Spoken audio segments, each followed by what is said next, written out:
தடை நியூஸ் நேயர்களே வணக்கம். நான் உங்கள் தடயம் பாபு.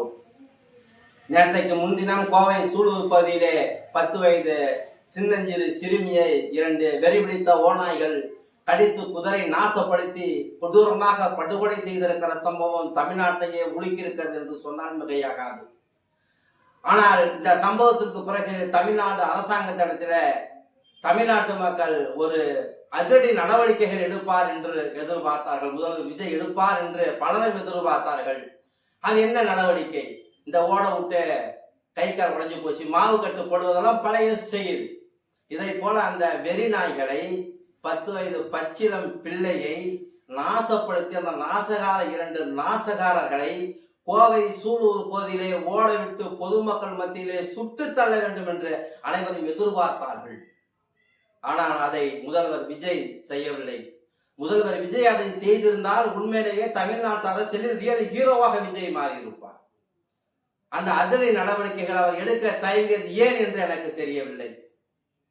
அவர் இன்றைக்கு அந்த சிறுமியினுடைய உறவினரிடத்திலே தொலைபேசியை தொடர்பு கொண்டு பேசியிருக்கிறார், ஆறுதல் தெரிவித்திருக்கிறார். நாங்கள் கடுமையான தண்டனை கொடுப்போம், நாங்கள் விடமாட்டோம் என்று சொல்லியிருக்கிறார். அது நாங்கள் நேற்றே பேசுவார் என்று தமிழ்நாட்டிலே பலரும் எதிர்பார்த்தார்கள். ஆனால் இன்றைக்கு தான் பேசியிருக்கிறார். அதற்காக நாம் அவருக்கு ஒரு நன்றியை நாங்கள் தெரிவித்துக் கொள்வது உங்களுடைய கடமை.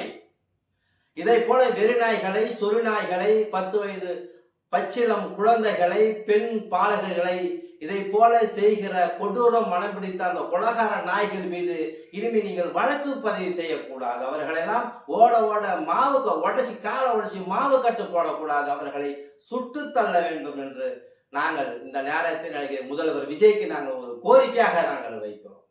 இதுல இன்னொரு விஷயம் என்ன தெரியுங்களா? நண்பர்களாம் வருத்தப்படக்கூடாது. திமுக ஆட்சியிலையும் அதிமுக ஆட்சியிலையும் இதே போல ஒரு சில சம்பவங்கள் நடைபெற்று இருக்கிறது. அதற்காக பெரிய கண்டன குரலாம் எழுப்பினார்கள். மகளிர் அமைப்புகள் போராட்டம் நடத்தியது. அது மாறுபட்ட கருத்து இல்லை. ஆனால் அந்த சம்பவங்களில் சம்பந்தப்பட்ட ஐஜி தான் நேரில் போவார். ரொம்ப அதிகபட்சமாக ஏடிஜிபி லாண்ட் ஆர்டர் தான் போவார்.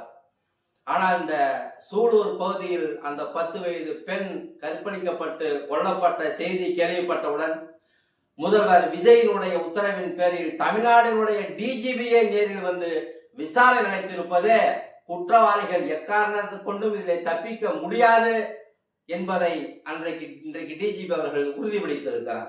டிஜிபியே வந்தது ஒரு பெரிய விஷயம். ஆனால் இதை போன்ற சம்பவங்கள் இனியும் தமிழ்நாட்டில் நடக்காதவாறு அவர்கள் ஒரு அச்சத்தை, ஒரு பய உணர்ச்சியை ஊட்டுகிற வகையிலே உங்களுடைய துப்பாக்கியை கொஞ்சம் துடைத்து வைப்பதற்காக நீங்கள் காவல்துறைக்கு முதல்வர் விஜய் உத்தரவு போட வேண்டும். இதெல்லாம் பார்த்துட்டு ஐஜி சிரிச்சுக்கிட்டு இருந்தாங்க, மந்திரி சிரிச்சுட்டு பேசுனாங்க, அப்படியெல்லாம் இன்னைக்கு வீடியோலாம் எடுத்து போட சும்மா 1 செகண்ட் 10 செகண்ட் கேட்டுவிட்டு ஐஜி சிரித்து கொண்டு இருக்கிறார். அந்த சிறுமி பேட்டி கொடுக்கும் போது சிரிச்சு கொண்டு இருக்கிறார். அமைச்சர் சிரிச்சு கொண்டு இருக்கிறார். இதெல்லாம் ஒரு வேலையாயா? அமைச்சர் சிரிக்கிறாங்க, போலீஸ் அதிகாரி சிரிக்கிறாங்கன்னா அந்த வேலையாயா? தமிழ்நாட்டில் துக்கம் நடந்தால் அந்த பாதிக்கப்பட்டவன் வீட்டில் தான் துக்கம் அனுசரிக்கப்படும். அவர்கள் அதிகாரிகள் அவருடைய கடமைகளை செய்வார்கள். அதற்காக அவர்களும் அழ வேண்டும் என்பது எந்த விதத்தில் நியாயம் என்றுதான் எனக்கு தெரியவில்லை. தமிழ்நாடே அந்த சிறுமிக்காக இன்றைக்கு ஆழ்ந்த இரங்கலையும் அனுதாபத்தையும் தெரிவித்துக் கொள்கிறது. அந்த கொடூர குற்றவாளிகளுக்கு கொடூரமான தண்டனைகளை வழங்க வேண்டும் என்பதுதான் இன்னைக்கு முதலமைச்சரிடத்திலே தமிழ்நாட்டு மக்கள் அனைவரும் இன்னைக்கு ஒரு கோரிக்கையாக இன்றைக்கு வைத்திருக்கிறார்கள். எனவே இது போன்ற சம்பவங்கள் இன்னைக்கு தமிழ்நாட்டில் நடக்காதவாறு முதல்வர் விஜய் அவர்கள் அதிரடி நடவடிக்கை எடுக்கணும்னு நீங்க நேர்மையான டிஜிபியை போட்டிருக்கிறீங்க, நேர்மையான சென்னை கமிஷனர் அமர்ராஜ் சார்லாம் போட்டிருக்கிறீங்க.